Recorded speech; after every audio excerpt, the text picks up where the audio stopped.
Se você acha que seguir Jesus é só paz, só maravilha, hoje eu vou te acordar. Porque aqui a compaixão ela vira missão e a missão encontra resistência. Toda missão encontra uma resistência. Você já tentou fazer o certo, por exemplo, e foi mal interpretado? Se a sua resposta foi sim, o vídeo de hoje é para você. No vídeo de hoje eu vou te mostrar 3 coisas. Por que Jesus envia os seus discípulos, como ele orienta e por que ele já avisa sobre a oposição. E no fim, eu vou te dar uma atividade prática para você aplicar ainda hoje. E se esse tipo de estudo profundo te ajuda, já se inscreve nesse canal, já deixa o like, porque isso ajuda o YouTube a entregar esse vídeo para mais pessoas que precisam ouvir essas mensagens que eu trago aqui. Depois de olhar as multidões cansadas e aflitas como ovelhas sem pastor, Jesus fala algo muito forte. A seara é grande, mas poucos são os trabalhadores. Aqui que vem a virada. O que você faria se você percebesse que tem gente demais precisando de ajuda e muito pouca gente disposta a ajudar? Jesus, então, nesse ponto, ele faz algo inesperado. Em vez de continuar fazendo tudo sozinho, ele chama 12 homens comuns, pescadores, cobrador de impostos, pessoas sem status religioso e envia essas pessoas em uma missão. Jesus aqui está dando autoridade para essas pessoas, mas ele também dá um aviso. Ele dá o aviso de que essa jornada, essa missão não vai ser fácil. Eles vão ser rejeitado, perseguido, mal compreendidos. E isso é diretamente ligado a você também. Ou seja, se você está tentando ser fiel e está encontrando resistência, talvez não seja um sinal de fracasso, talvez seja parte do caminho. O trecho de hoje mostra que o reino não é apenas conforto, que o reino ele é um chamado, e o chamado envolve riscos. Antes de continuar, comenta aqui embaixo, missão. Se você sente que Deus está te chamando para algo maior, mesmo com medo. E agora você vai ver uma coisa que quase ninguém percebe. Jesus ele não escolhe os melhores, os mais preparados, os mais religiosos, os mais cultos e intelectos. Ele escolhe os disponíveis. E isso muda tudo. Mateus, no capítulo 10, do versículo 1 ao 4, ele vai falar sobre os 12 escolhidos. Trazendo um contexto histórico, o número 12 não é um número acidental. O número 12 representa as 12 tribos de Israel. O que Jesus está fazendo aqui? Jesus está simbolicamente formando, entre aspas, um novo Israel. Os nomes são importantes porque mostram também a diversidade entre os discípulos. Por exemplo, Pedro era impulsivo, Mateus era um publicano, um ex-cobrador de impostos, odiado pelo povo. Simão, o zelote, ele era ligado a um movimento extremista, nacionalista, ou seja, pessoas totalmente diferentes. Pessoas de perfis políticos opostos no mesmo grupo, trabalhando por um bem comum. Isso aqui é um absurdo, porque são pessoas que não se sentariam na mesma mesa ou que não conviveriam em hipótese alguma. Eles se tornam uma equipe. Isso é muito doido de se parar para pensar, é muito louco isso. Jesus, ele escolhe pessoas imperfeitas. Ele não chama especialistas. Jesus, ele forma discípulos. Guarde essa frase, ele forma. Porque ele não exige prontidão. Jesus, ele constrói a maturidade. Você vê, por uma outra perspectiva, um movimento social emergente. Um pequeno grupo se formando através de um treinamento ministrado por Jesus, através de uma expansão estratégica. Isso é um tipo de movimento reformador que tem presente no decorrer da história. Se você está gostando desse formato de leitura histórica, contextual, curta esse vídeo, se inscreve aqui, comenta aqui, para eu entender que você está gostando dessa série, que está fazendo sentido. Na sequência, no capítulo 10, do versículo 5 ao 15, Jesus vai passar ali as instruções iniciais para os seus discípulos. Jesus envia primeiro os seus discípulos para as ovelhas perdidas da casa de Israel. Isso mostra o quê? Uma propriedade histórica. O movimento de Jesus começa dentro do povo judeu. O que eles devem fazer? Anunciar o reino, que é o que Jesus vinha fazendo já, que ele fez no Sermão do Monte, e agora com as práticas, né, que ele vem fazendo, antes era teoria, agora é prática, e eles devem continuar o que Jesus está fazendo, curar, libertar, e não devem cobrar por isso. No contexto cultural da época, a hospitalidade ela era central no mundo antigo. O que isso quer dizer? Que receber alguém na sua casa, ou receber alguém, era um ato de honra, e da mesma forma rejeitar alguém era uma declaração pública contra aquela pessoa.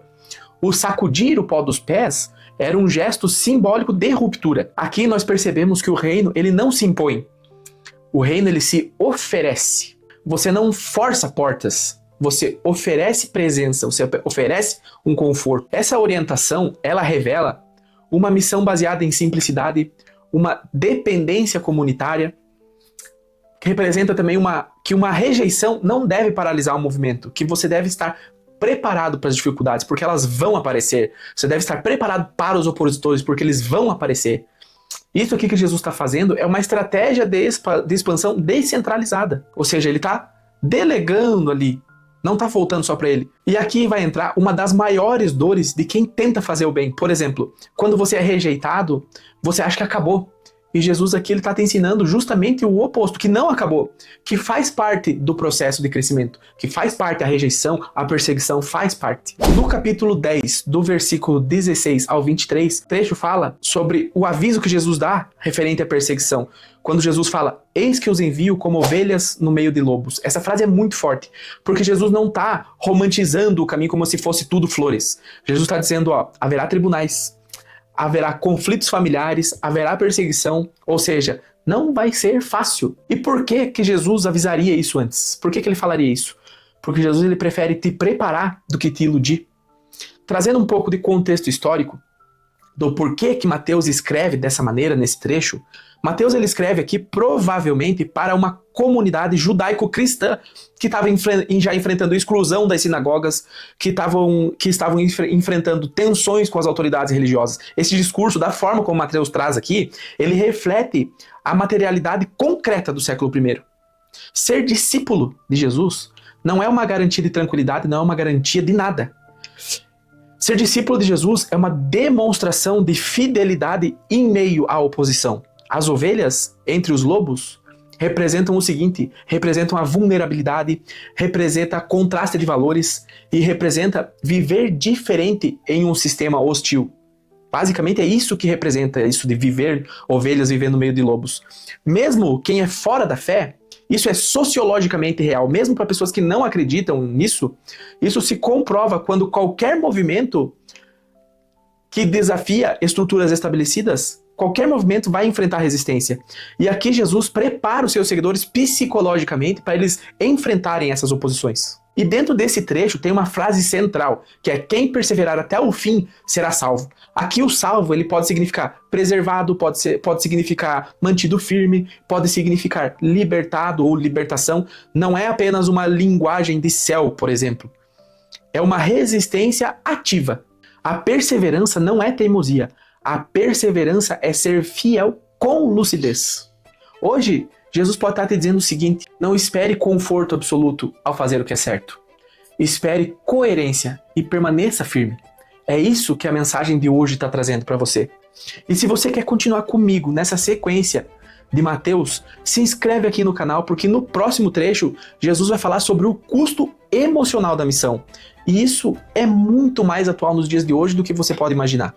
E para resumir, tudo que a gente viu no dia de hoje, nós vimos que compaixão gera missão, nós vimos que a missão ela gera oposição e que o reino começa pequeno. Nós vimos que a autoridade espiritual vem acompanhada de vulnerabilidade e que a perseverança é parte fundamental, é parte crucial do caminho. Aí você pergunta, Ivens, se eu puder tirar uma lição só do episódio de hoje, o que seria? Eu digo pra você, se for pra você se lembrar de uma coisa, de tudo que eu falei hoje, lembre-se disso. Chamado não é conforto, chamado é coerência. E pra finalizar, vamos pra nossa atividade prática de hoje. Comece fazendo a pergunta do chamado. Faça o seguinte, pergunte em que área você sente responsabilidade hoje. Por exemplo, família, trabalho, na sua comunidade. Escreve qual área. Escreve uma palavra aqui nos comentários, família, trabalho, comunidade. Isso é você nomeando já a sua missão. Depois de você fazer essa pergunta e identificar em qual área você sente maior responsabilidade hoje, se é na família, se é no trabalho, na comunidade, você vai fazer o exercício da coragem. Você vai fazer algo concreto, mesmo que seja desconfortável. Você pode se posicionar com respeito, você pode defender alguém injustiçado, você pode manter a tua integridade, mesmo que isso traga algum tipo de desconforto ou prejuízo. E depois você vai refletir de forma realista. Você espera conforto absoluto para agir? Você é aquela pessoa que espera tudo tá pronto para agir? Ou você aceita que a coerência pode trazer resistência e vai agir independente do que acontecer, sabendo do que pode vir? E quando você fizer isso hoje, você vai observar uma coisa, não o aplauso das pessoas que estão ao seu redor, ou um elogio, ou alguma coisa assim. Você vai observar o que te trouxe paz, o que te trouxe mais paz na hora de ter sido coerente com as suas verdades, com a sua dignidade. O que te trouxe mais paz, o que te deu uma melhor sensação. E no próximo episódio, Jesus vai aprofundar o custo emocional da missão, vai trazer a prioridade, a lealdade e vai falar sobre o valor de pequenas atitudes. E o discurso vai ficar ainda mais intenso do que já está até agora. Então, até o próximo episódio.